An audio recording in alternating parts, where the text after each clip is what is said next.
I Need My Monster, written by Amanda Knoll, illustrated by Howard McWilliam.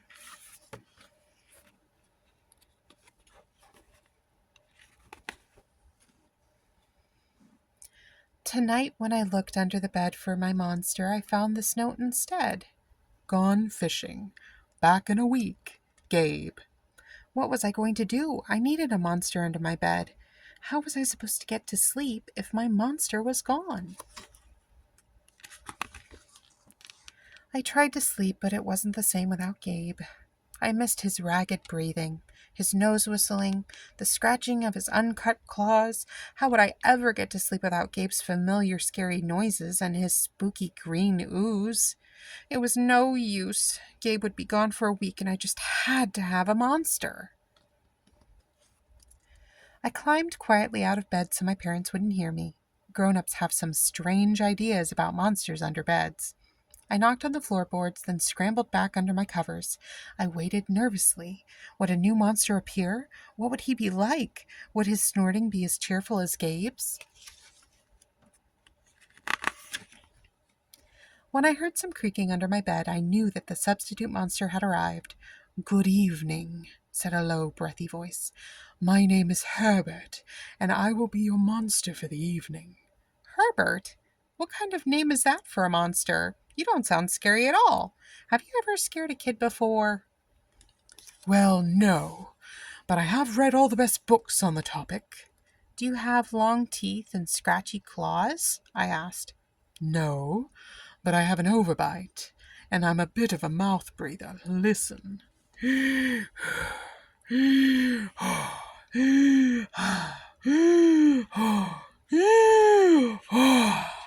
Herbert's panting was kind of scary, but it wasn't enough for me.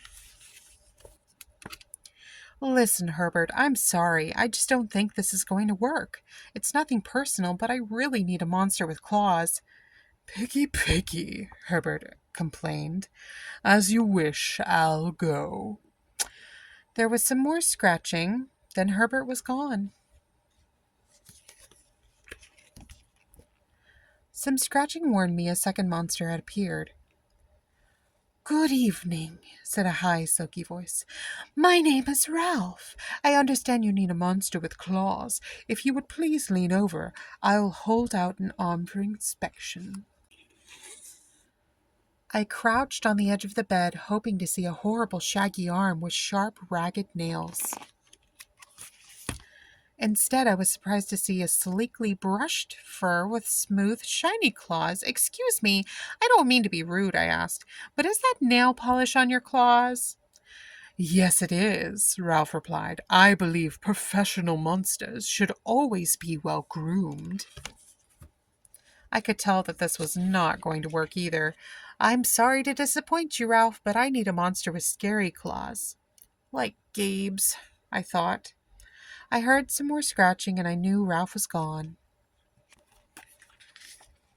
A minute later, a third voice from under the bed rasped, Check out these claws, kid.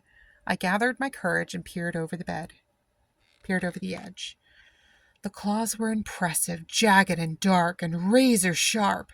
So far, so good. I was a little nervous. Could you stick out your tail? Sure, but don't get scared. I peeked through my fingers at the slimy tail slithering over the foot of my bed. That's when I noticed the bow. Are you a girl monster? Of course I am, she snapped. I'm Cynthia. Do you have a problem with that? Yeah, I do, I admitted. I definitely need a boy monster.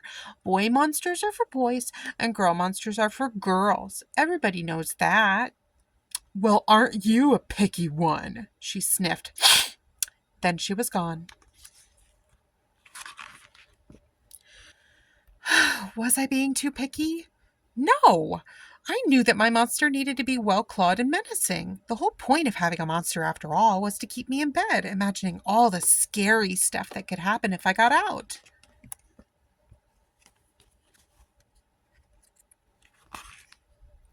Then I heard a shuffling sound. Some slobbering. A fourth monster was under my bed. Hey, My name's Mac. One look at his claws proved that Mac was a big, scruffy boy monster. I shivered. Maybe this one would work out. Those are excellent claws, but do you have a long tail? I leaned over to see. No, my tail is stumpy. Max slurped.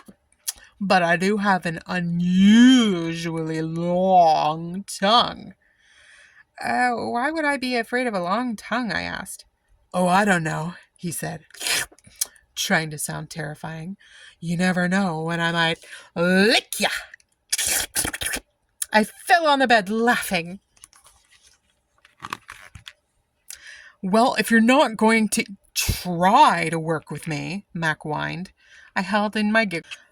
I really don't think you should send me away, he warned. Kids who reject 5 monsters in one night? I did not reject 5 monsters tonight, I interrupted. My regular monster went fishing. Fishing, eh? Maybe he just left because you're so picky. Fine, I'm out of here. But I wouldn't expect another monster tonight if I were you. How was I ever going to get to sleep without my monster? I was surprised to hear more creaking under the bed. Loud creaking, with scratching. I thought no more monsters were going to appear tonight, I said. Sorry I'm late, kid. Ooh, it was Gabe! I thought I would enjoy fishing, but I didn't, he explained. Those fish scare too easily. No challenge at all. You, however, are challenging, my friend. You're almost too old to be afraid of monsters. You keep me on my toes. Ah, toes, a delicious snack. The bed quivered as Gabe's stomach rumbled with hunger. Now, if you don't mind, I'd like to start the evening with an ominous puddle of drool. I peeked over the edge of the bed. Green ooze spread soundlessly from underneath. Yuck. Then the bed trembled as Gabe unfurled his spiked tail. He was daring me to guess where he might pop up. I shivered.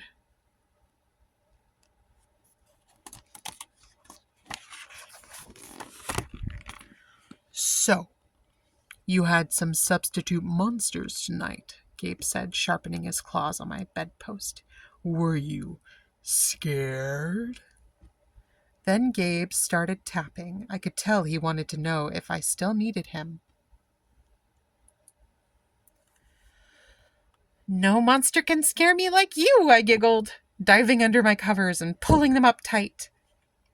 Through the blanket, I heard Gabe's soft, comforting snorts. Ha! I knew it. We're made for each other, he growled. When my blanket started to slip off the bed, I knew Gabe was ready to eat. Now, if you could please stick out your foot, he said. I'd like to nibble your pinky toe. I yanked my blanket back up and scrunched my feet in so Gabe couldn't get them. No toes tonight, but you can have this, I offered, pushing a pillow off the bed. I didn't even hear it hit the floor.